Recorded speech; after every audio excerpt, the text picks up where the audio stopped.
You guys know my most anticipated movie of the year is Deadpool 3. Close behind it is Dune 2. Very, very, very excited about that. Actually, trailer for Dune 2 just played last night. And then I looked over at my wife and she was literally crying. That's how excited she is for Dune 2. She literally cried at watching a trailer. Dude, we're just shy of we're a little bit more than a month away. I know. I cannot wait. I got to see that first worm riding scene. They did a special because I went and saw the reissue. Man, it looks like it's going to be so fun. It's going to be And awesome. Greg Fraser, I know he shot it, but even he said in that interview that you can watch on the John Campea channel, he said he thought Dune 2 was better than Dune 1, and he was blown away by it. And he was like, and I shot it. I cannot wait.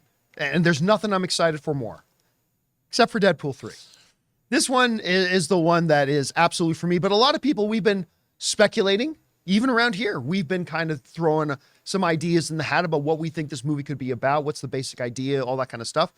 Well, an official Marvel website, Marvel Japan, put up the first kind of snippet, if you will, of the synopsis of it. And this is what they wrote. The irresponsible hero Deadpool will change the history of the Marvel Cinematic Universe with Wolverine? The irresponsible hero Deadpool, pardon me, will change the history of the Marvel Cinematic Universe with Wolverine. All right. Now, there's a couple of possibilities we should touch on first. One, a little bit of lost in translation. Like when a big new episode is coming and say, this will be historical, this will change history or whatever. Just, like maybe saying this is a new era or whatever, right? Maybe it's not the direct thing. Oh, okay, maybe. But it seems to read at least a hint that something about the actual history of the MCU, not just the X-Men universe from Fox, but something about the history of the MCU itself will be changed. And so, if you're somebody like me, you can't help but wonder and ask yourself, well, what could they change? Does Deadpool, in the first act of the film, pull a post-credit scene from Deadpool 2 and start surfing around the MCU timeline? And where Hulk grabs Loki and starts smashing him around, says puny god? Does Deadpool sneak in there and teleport Loki away before Hulk can smash him? Does Deadpool come in and trick Vision into leaving a room? Maybe that was the moment that Vision and Wanda were going to fall in love, and Deadpool puts himself in there and charms Wanda to fall in love with himself. I mean, I don't know. Are we talking about something gaggy? About changing the history, something a little fun, or something that legitimately alters the course of this cinematic universe to the point that it kind of changes the way we look at the cinematic universe? Does he go back and kill Kang?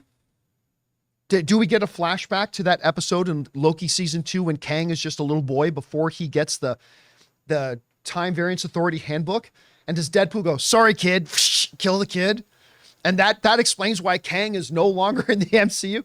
I mean, I don't know. It certainly opens up a lot of world of possibility. Of course, I'm randomly throwing things around here. Guys, we want to take a second to thank a sponsor of this video, Mint Mobile. On average, it takes about 30 days for a person to break their New Year's resolution. So if saving money was on your 2024 list, your odds aren't looking that great. Luckily, I have a 100% guaranteed way to save you money this year. Just switch to Mint Mobile. For a limited time, wireless plans from Mint Mobile are $15 a month when you purchase a 3-month plan. That's unlimited talk, text, and data for $15 a month. I've told you guys many times that after switching to Mint Mobile, I am spending less than a third on my cell bill than I used to with a major carrier. Say goodbye to your overpriced wireless plans, jaw-dropping monthly bills, and unexpected overages. All Mint plans come with unlimited talk and text plus high-speed data delivered on the nation's largest 5G network. And don't worry about having to change phones or numbers. Use your own phone with any Mint Mobile plan and bring your phone number along with all your existing contacts. So guys, to get this new customer offer and your new 3-month unlimited wireless plan for just $15 a month, go to mintmobile.com/Ken. mintmobile.com/Campea. That's mintmobile.com/Campea. Cut your wireless bills to $15 a month at mintmobile.com/Campea. Additional taxes, fees, and restrictions apply. See Mint Mobile for details. But Rob, you read this little description. What do you make of it? What if Deadpool shows up and gives Wanda her 2 kids and says, "These, I believe, are yours"? Ooh. Just saying. So does Deadpool then steal children from another mother in another reality? Maybe that universe collapsed and it was a Crisis on Infinite Earths thing and he rescued them at the last minute. I don't know. But I think that, the Japanese pop culture is prone to hyperbole. So I'm like, perhaps, maybe. But I look at something like this and I think, here's what I hope, John. I really hope that they don't flippantly alter the history of the MCU in this movie and make it silly. Because by definition, look, we have Deadpool kills the Marvel Universe, and we know that it can be wacky. And I just hope that, because I love the Infinity Saga so much, and I think it's such a monumental achievement in fantasy filmmaking, I hope they don't disrupt that. I hope if they do something like it, it's post-snap. Or when we come back, post the snapping, whatever. But I could definitely see that they have to do something significant, because this is the Fox universe. Now there is no 20th Century Fox, it's 20th Century Studios. And this is, I still see this movie, because that's all we know about it, that Wolverine and Deadpool are in it. These are not MCU characters yet. So this is still, I don't care how you look at it, it's still a Fox-derived movie. They have to, what they have to do is, to me, they have to change whatever they're going to change from the Fox X-verse into the MCU verse. And Deadpool, are they bringing Deadpool over? I would assume so.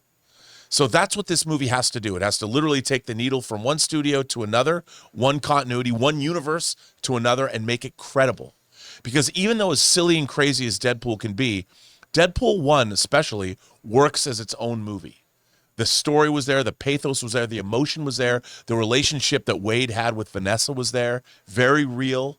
Even though it was a lot of fun, it still at its core was a serious story. And I hope that this story does the same thing.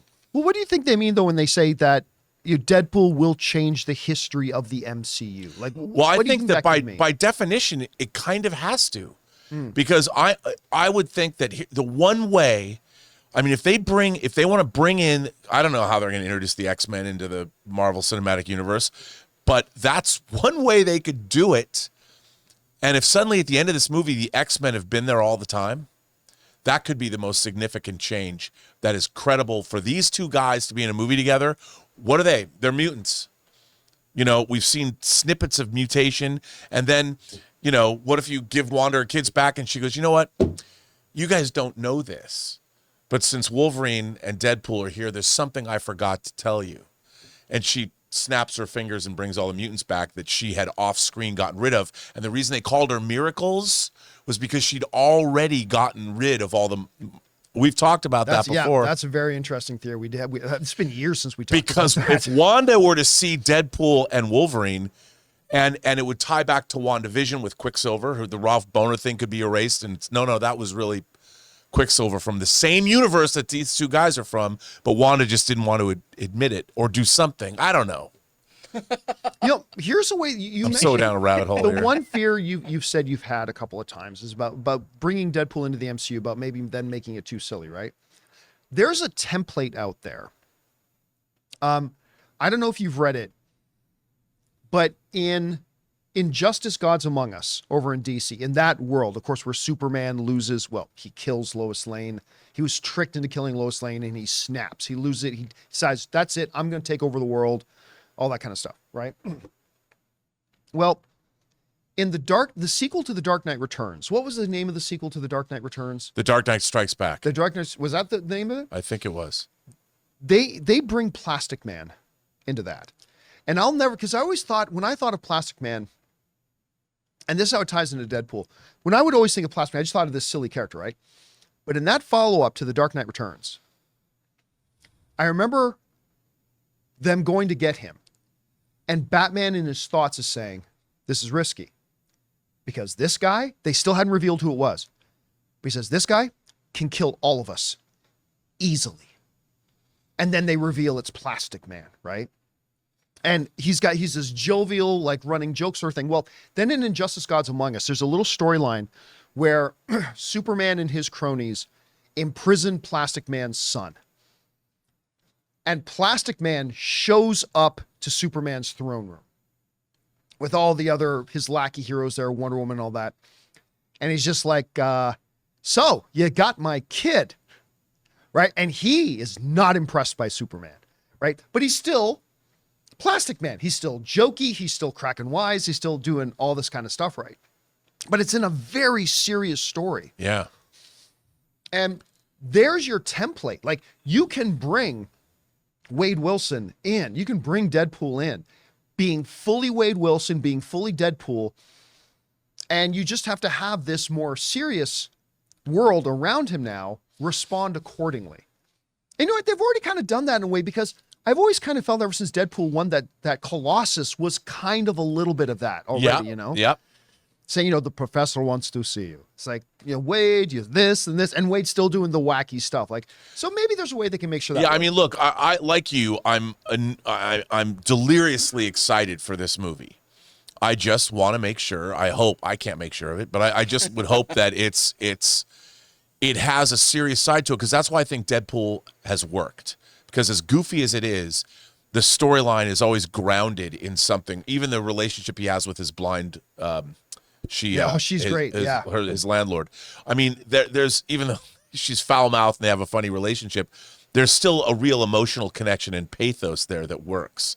And the tone, it's a difficult tone to strike. I just hope it doesn't spin off into oblivion. Hey guys, thanks so much for watching this video. Make sure you like the video, leave a comment, and subscribe to our channel. And don't forget, we have a daily podcast called the John Campea Show podcast, available on Apple Podcasts, Spotify, or your favorite podcasting app of choice. Go and subscribe to it today so it'll be there when you need it.